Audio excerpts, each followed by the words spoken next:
요즘 혹시 극장에 가보신 분들은 이 영화 얘기를 안 하시는 분이 없으실 거예요. 영화 택시 운전사 여러분 요즘 흥행 가도를 달리고 있습니다. 뭐 군함도 함께요. 그런데 택시 운전사의 실제 주인공, 그 외국인 실제 주인공 누군지 아시죠? 독일 기자 힌츠 펜터 씨인데 거기에 송강호 씨와 같이 나오죠. 그런데 그 아내분이 한국에서 직접 이 택시 운전사 영화를 보시고 심경을 밝히셨는데 이게 진실이다 이렇게 밝혔습니다. 자, 힌츠 펜터 씨 얘기와 함께 아내 얘기 같이 한번 들어보시고 이어가 보도록 하겠습니다.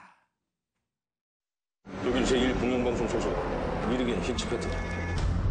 한번 찾을 수 있을 겁니다. 어디요? 눈에!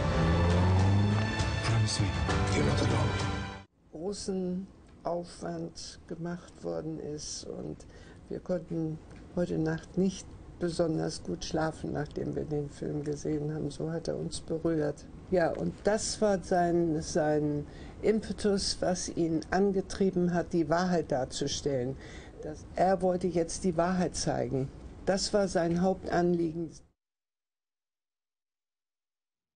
윤 대표님, 예. 이 얘기는 의미가 있는 게 엊그저께 그 전두환 전 대통령 측에서 이 택시 운전사의 내용이 역사를 왜곡하고 있다. 지금 그렇게 했던 거에 대한 어떤 반박 차원이잖아요, 지금. 그렇죠. 네. 전두환 전 대통령이 회고록에다가 네. 광주 사태 발포 책임은 나한테였고 나는 희생양이다. 네. 그리고 폭도들에 의해서 할 수 없이 뭐 좀 총기 사용한 거다. 뭐 이런 식으로 네. 했는데 그 회고록에서 폭도란 표현 썼다는 얘기죠. 회고록에서 그래서 뭐 그렇죠. 판매 중지가 됐습니다. 혹시 오해하실까 봐 시청자분들이. 네네. 택시 운전사의 거기 독일인 네. 그 기자가 나오거든요. 네. 그 부인이 네. 어제 서울에 와서 기자회견을 한 거죠. 아하. 남편한테 내가 많이 얘기를 들었다. 네. 들었는데 영화는 상당히 사실인 것 같다. 근데 네. 뭐 영화를 뭐 100% 사실이라고는 볼 수 없죠. 영화는 팩트에다가 네. 거기다가 픽션을 가미해서 네. 만든 게 영화이기 때문에 네. 그 영화를 완전한 사실이라고 할 수도 없고 완전한 허구로 할 수도 없고 네. 사실에 근거한 영화다. 이렇게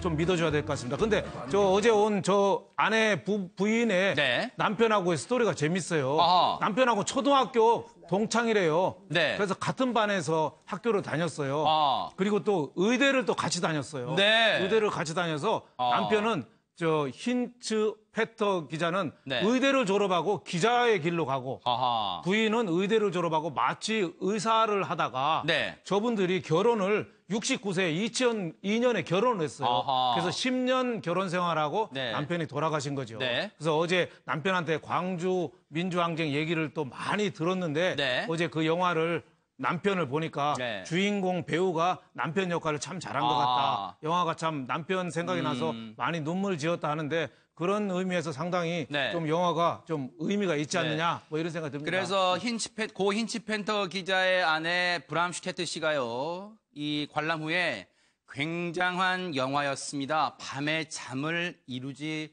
못할 정도였어라고 심경을 밝히기도 했습니다. 근데 서 변호사님, 예. 이 택시 운전사라는 이 영화가 왜곡됐다고 주장하는 전두환 전 대통령 측 지금 회고록이 나와 있잖아요. 지금 법원에서는 배포 금지가 되어 있는데 이게 한 권 팔 때마다 벌금을 낸다. 지금 그 무슨 말이에요? 그런 게 엄밀하게 말하면 벌금이 아니고요. 네. 그렇게 판매 때마다가 아니고 법원에서 이게 그 몇 군데를 삭제를 했어요. 아. 옛날에 이게 위안부 책처럼 네. 몇 군데에 다 삭제를 했고 네. 이걸 삭제하지 않고 팔았을 때 아. 그때 이게 권당 500만 원인데 네. 이런 거는 이게 우리 형사처벌처럼 벌금이 아니고요. 네. 왜냐하면 이게 이행 강제금이랍니다. 강제금. 나하. 뭔가 이게 왜 이런 거 있잖아요. 접근금지 가처분인데 한번 어길 때마다 뭐 몇백만씩 내라. 네. 이런 게 다 이행 강제금이고요. 네. 이거는 이게 그 보통은 이제 그 채무자가 채권자한테 주거든요. 네. 그럼 이게 가처분을 신청한 사람은 예를 들어 5.18 단체다.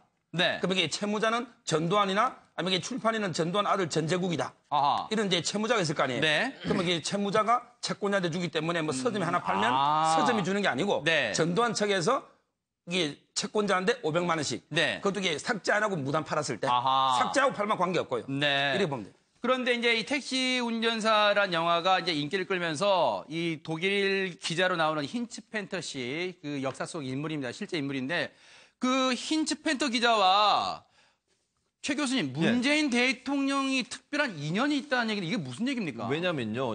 문재인 대통령이 물론 가서 헌화도 했어요. 근데 네. 헌화보다 더 큰 인연은 뭐냐면 이 네. 80년대만 해도요. 광주 민주화 운동이 제대로 외부에 알려지지 않았어요. 네. 근데 힌츠페터라는 저 기자가 네. 스스로 잠입해서 그 다큐멘터리를 만들어가지고 이걸 독일에서 방송을 했거든요. 아하. 그 방송된 다큐멘터리가 흘러서 한국에 들어왔고 네. 80년대 전두환 정권, 얼마나 전두환 정권이 잔혹한 정권이었는지를 대학가에서 보기 위해서 저걸 상영을 했어요. 몰래.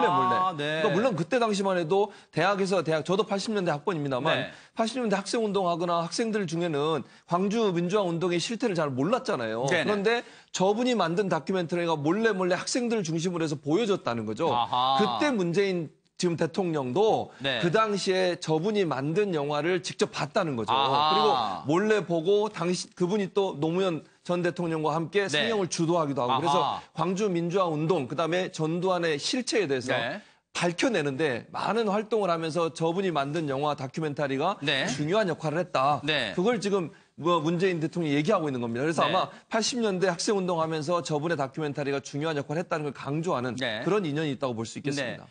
자, 이 택시 운전사 영화와 함께 지금 극장가에서 한국 영화 흥행 쌍끌이를 하고 있는 영화 있죠. 군함도입니다. 그런데 하정은 평론가님, 네. 문재인 대통령이 군함도에 나오는 주인공들과도 어떤 특별한 인연이 있다는데 이건 또 무슨 얘기예요? 예, 그러니까 문재인 대통령이 과거에 네. 변호사를 하던 당시에 2000년에 네. 아하. 군함도를 운영했던 기업이 일본의 미쓰비시라는 기업인데 네. 그 기업을 상대로 손해배상 소송을 제기를 했던 적이 아하. 있다는 거죠. 네. 그러다 보니까 네. 군함도 생존자들하고는 네. 인연이 있는 거고 아하. 이번에 8.15 광복절 기념식을 맞이해서 네. 군함도 생존자 2명을 초청하는 방안을 지금 추진하고 있다고 하니까 네. 그러니까 문재인 대통령이 워낙에 좀 이렇게 우리 한국 현대사에서 소외된 분들, 네. 좀 억울하게 피해를 당하는 분들, 인권 변호사 이런 하면서, 그렇죠. 네. 그런 분들 많이 대변을 하다 보니까 아하. 이러한 역사 구비에서 희생자들이 나왔을 때 네. 알게 모르게 옛날 일로 거슬러 올라가면 네. 그분들하고 인연이 있는 이런 경우가 많이 그러네요. 발견되고 있습니다. 아, 영화 자체의 어떤 흥행도 흥행이지만 그 주변을 둘러싼 어떤 인연을 또 들어보니까 또 새롭게 다가오는 것 같습니다.